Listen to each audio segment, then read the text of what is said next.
In front of me is Redmi Turbo, and today I would like to show you how you can open apps in split screen view.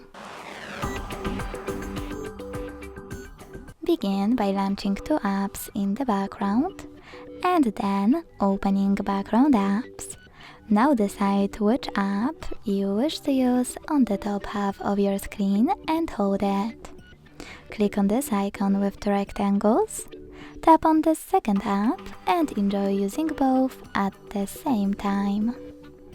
To go back from this mode, drag one of your apps all the way up or all the way down and hit home button. Thanks so much for watching. If you enjoyed this video, leave a like, comment and subscribe. Bye!